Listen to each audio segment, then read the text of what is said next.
ये घटना है बेंगलोर के एक पुराने ऑफिस की, जहाँ के कर्मचारी रात होते ही वहाँ से निकल जाया करते थे, क्योंकि वहाँ पर काम करने वाले लोगों ने रात को वहाँ उस ऑफिस में घूमते हुए अनेक आत्माओं को देखा था।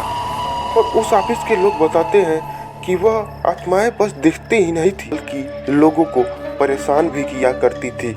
इसी वजह से कोई रात में काम नहीं करना चाहता था, जिससे उस कंपनी को बहुत ज़्यादा घाटा हो रहा था। इसी वजह से वह कंपनी नई नई स्कीम निकाला करती थी कि जो भी एम्प्लॉय रात में काम करेगा उसकी सैलरी डबल हो जाएगी, पर कोई भी काम करने के लिए तैयार न होता था। असली कहानी शुरू होती है जब वहाँ यूपी से एक लड़का काम करने के लिए आता है। उसका नाम मदन होता है।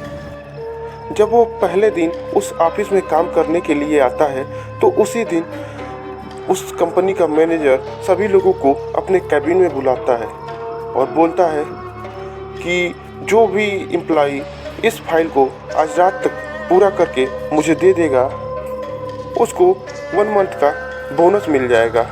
जिसे सुनते ही मदन बहुत खुश होता है, क्योंकि उसको लगता है कि उसको 1 मंथ की सैलरी बोनस में मिल जाएगी, तो इससे अच्छा क्या हो सकता है। वह झट से अपना हाथ ऊपर उठा देता है। तब मैनेजर उसको शाबाशी देता है और उसको फाइल दे देता है। जब सारे एम्प्लॉय मैनेजर के कैबिन से बाहर आते हैं तो एक एम्प्लॉय मदन को बोलता है कि ये तुमने क्या किया, क्या तुमको नहीं पता है कि इस ऑफिस में रात को आत्माएं घूमा करती हैं। तब मदन बोलता है, मैंने भी बचपन में अपने गांव में ऐसी बहुत कहानियां सुनी हैं, लेकिन आज तक मैंने कभी भूतों को देखा नहीं है। ये सब बस कहानियां ही तो हैं, इसमें कोई सच्चाई नहीं है। आप आज के युग में पैदा होकर भी इन सब बातों पे भरोसा करते हैं। तब ऑफिस का एम्प्लॉय कहता है, ठीक है, आज रात को तुमको पता चल जाएगा कि वो सब होते हैं कि नहीं होते हैं। धीरे धीरे शाम के 5 बजते हैं। सारे एम्प्लॉय अपने अपने घर के लिए निकल जाते हैं, लेकिन मदन उस फाइल को पूरा करने के लिए लगा होता है। मदन अपने काम में इतना व्यस्त हो जाता है कि उसको पता ही नहीं चलता है कि कब 10 बज गए। 10 बजे वह अपने साथ लाए हुए टिफिन को ख़त्म करता है और फिर से कंप्यूटर पर काम करना शुरू कर देता है। तभी वो अचानक देखता है कि ऑफिस की लाइट अपने आप ही जलने और बुझने लगती है, लेकिन वो इस पर ध्यान नहीं देता है। वो अपने काम में इतना मगन होता है कि उसको लगता है ये कोई शॉर्ट सर्किट है। तभी अचानक उसके आजू बाजू रखी कुर्सियाँ अपने आप ही हिलने लगती है। इस बार मदन को थोड़ा संदेह होता है कि कुछ तो गड़बड़ है, लेकिन फिर भी वो इतना ध्यान नहीं देता है। फिर से वो अपने कंप्यूटर की ओर देखने लगता है। तभी अचानक उसके कंप्यूटर भी झिलमिलाने लगता है, जिसे देखकर मदन पूरी तरह से डर जाता है। उसको समझ में नहीं आता है कि आखिर हो क्या रहा है। वह वहाँ से उठकर बाहर जाने के लिए जल्दी जल्दी गेट की ओर आगे बढ़ने लगता है। वो चौकीदार को बुलाने लगता है, लेकिन चौकीदार चिल्लाने पर भी उसको कोई आहट नहीं मिलती है।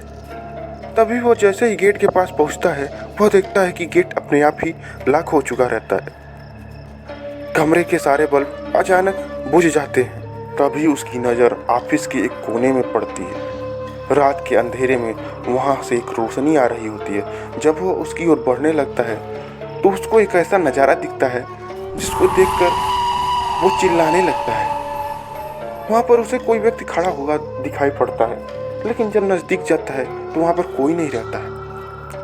तभी वह दूर ऑफिस के कोने में देखता है जहाँ पर एक पिलर होता है। उसको ऐसा लगता है पिलर के पीछे से कोई उसको झांक के देख रहा है। इस बार मदन को पूरा विश्वास हो चुका रहता है वह इस ऑफिस में अकेला नहीं है।